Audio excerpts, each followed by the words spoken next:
Please subscribe, like, and share. It really helps us out. And of course, if you have any questions, comment below and we will answer you as soon as we can.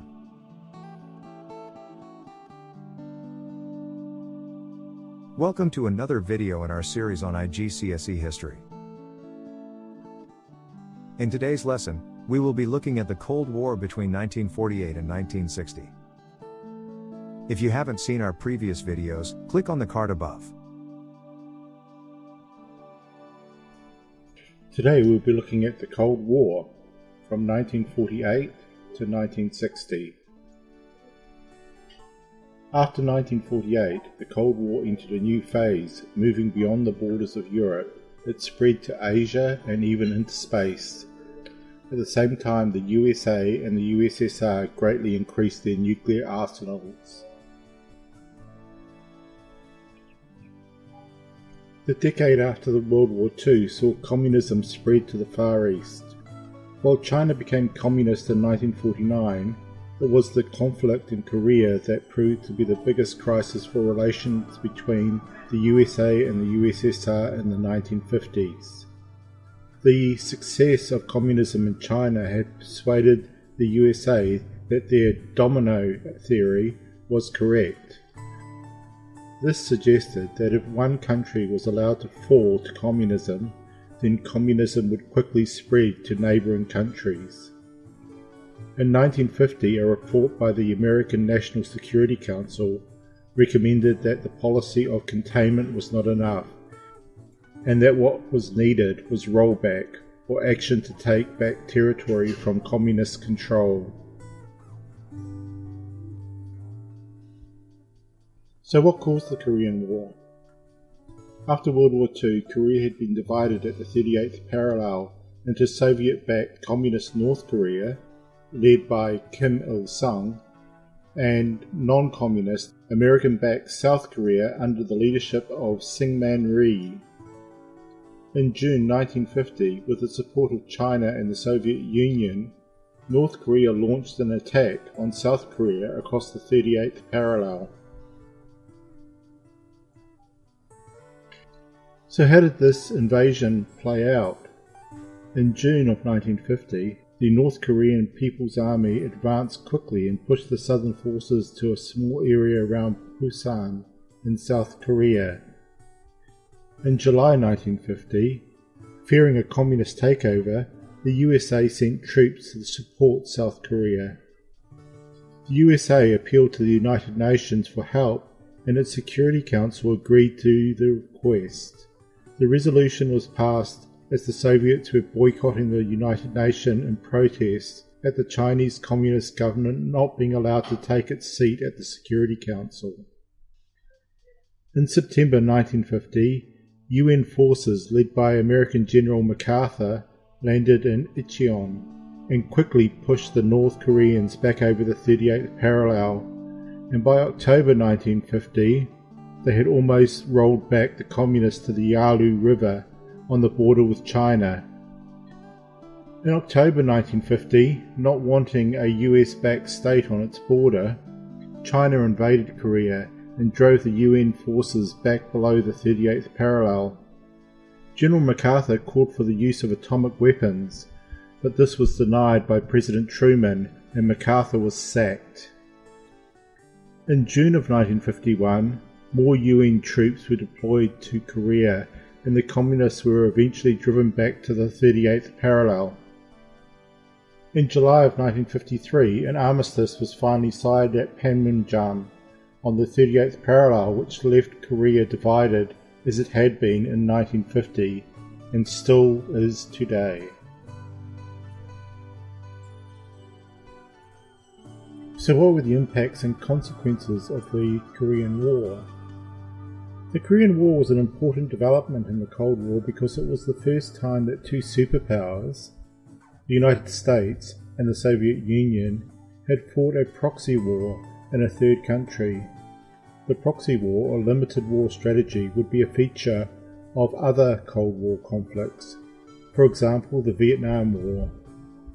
It also established a precedent of the USA being involved in events in Asia. Even when fighting had stopped, American soldiers remained stationed in South Korea, which was a worry for the Chinese and put pressure on relations between the two countries. That brings us to the arms race and the space race. Ever since the USA dropped the atomic bomb on Hiroshima in 1945, the USSR had been determined to develop its own nuclear weapons. It finally succeeded in 1949, and this began a nuclear arms race, with both sides racing to develop more and bigger bombs. As the Cold War developed, the theory of mutually assured destruction, or MAD, took shape, which said that the existence of such massive nuclear weapons meant that a future world war might end life on Earth. This nuclear arms race was also matched by similar competition over space in the race to the moon. Here is a brief rundown of achievements over the period of 1945 through to 1969. In 1945, the USA dropped atomic bombs on the Japanese cities of Hiroshima and Nagasaki. In 1949, the USSR's first successful atomic bomb test ends America's nuclear monopoly. In 1950, the UK carries out a nuclear test in Western Australia. In 1952, the USA successfully tests the first hydrogen bomb, 2,500 times more powerful than the atomic bomb. In 1953, the USSR tests its own hydrogen bomb. In 1955, the USA publishes its doctrine of massive retaliation, stating that any attack on the US or its allies would be met with incredible destructive force.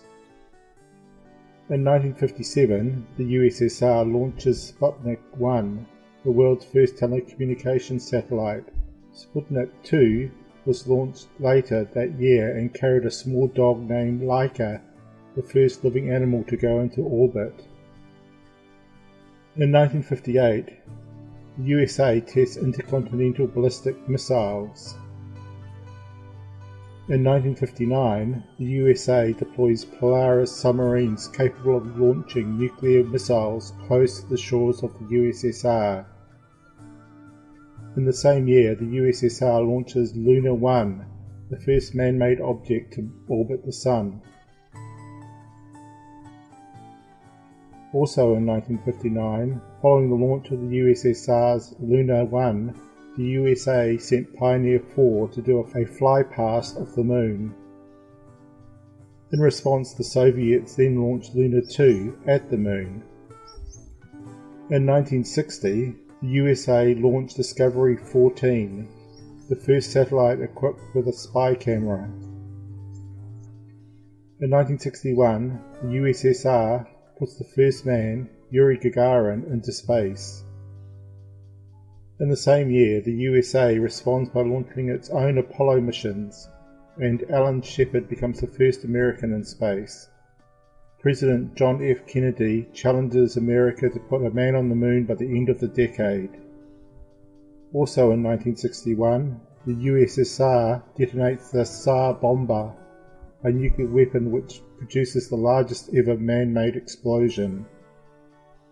In 1969, the American astronauts Neil Armstrong and Buzz Aldrin become the first men to walk on the moon.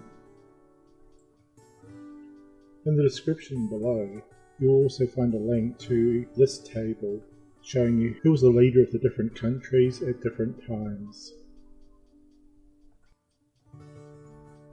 That brings us to the NATO and Warsaw Pact. After the crisis of the Berlin blockade in 1948 to 1949, Europe became divided into two opposing armed camps. The US-backed NATO, the North Atlantic Treaty Organization countries on one side, and the Warsaw Pact countries of Eastern Europe and the USSR on the other. So let's go through a little bit of the history of these two blocs. Firstly, NATO. It was formed in April 1949. Its aims was to resist an attack by the USSR on the USA or any allies in Western Europe, based on the principle that an armed attack on one of its members was an attack on them all. Its original members were the USA, UK, Canada, Portugal, France, Belgium, Holland, Denmark, Iceland, Italy, Luxembourg and Norway. West Germany joined in 1955, and this prompted Russia to create the Warsaw Pact. So next, the Warsaw Pact.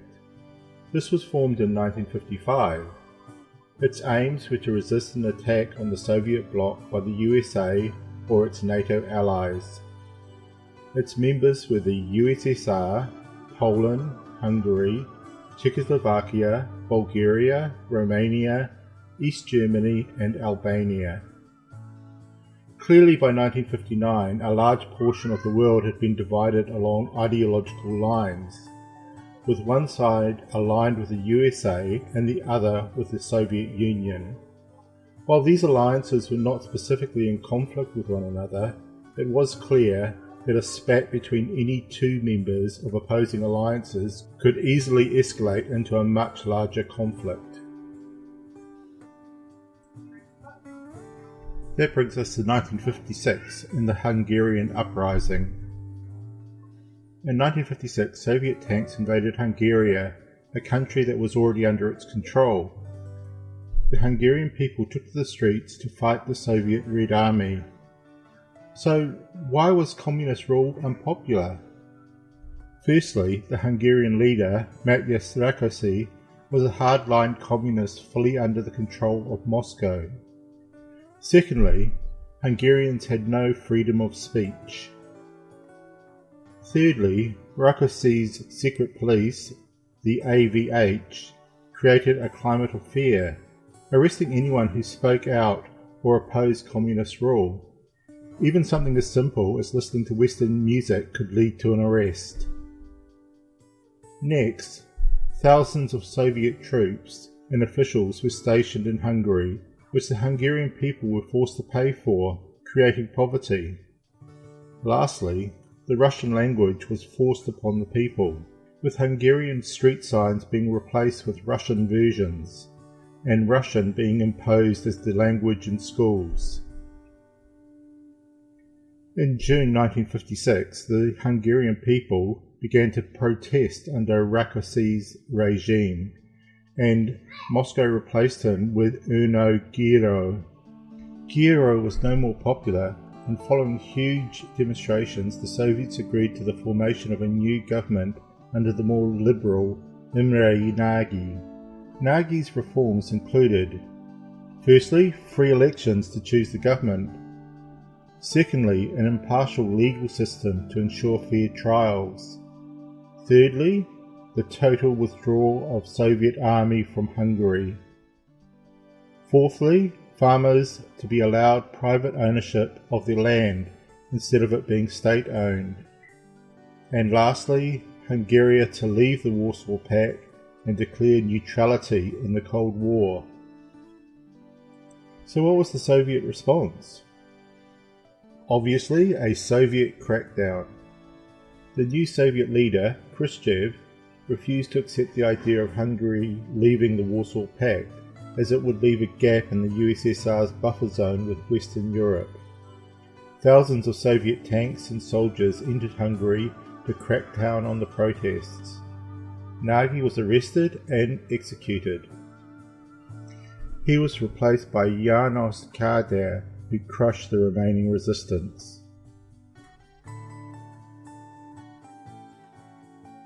Lastly for today, the U2 crisis of 1960.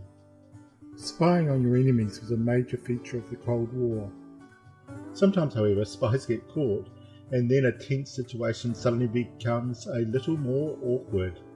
This is exactly what happened in 1960. Just as the USA and the USSR were preparing to sit down for an important summit meeting in Paris. So, what was on the agenda at the Paris summit? Firstly, nuclear weapons and the need for a test ban treaty. Both sides knew what nuclear weapons could do when they exploded. It was now time to consider a test ban to avoid creating more radioactive no-go areas. Secondly, Berlin. The Soviets were angry that their people kept on escaping to the west. Thirdly, Cuba. The Americans were concerned that a recent revolution in Cuba had created a communist government on their doorstep. Just 13 days before the summit, on the 1st of May 1960, an American U-2 spy plane, piloted by Gary Powers, was shot down over the USSR. The USA claimed that the U-2 was a weather monitoring plane that had lost its way. However, the film that the Soviets retrieved from the plane clearly indicated that Powers had been on a spying mission. Gary Powers was also captured, interrogated, and admitted on Soviet television that he was on a spying mission. When US President Eisenhower arrived in Paris for the meeting, the Soviet leader, Khrushchev, demanded he apologize for the mission, and when Eisenhower refused, Khrushchev walked out. So what were the consequences of the Paris summit ending in failure? Firstly, there was no agreement on a test ban treaty. America was embarrassed because it was revealed to have lied, leading President Kennedy to campaign as a tough anti-communist warrior in the 1960s election campaign. Thirdly, no deal was reached over the future of Berlin or Cuba, and both would remain major sources of tension for the remainder of the Cold War.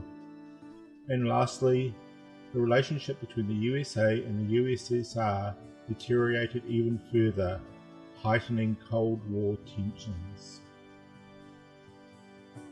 Thank you for watching our video. Please like, subscribe and share. And comment below so we can clarify things for you.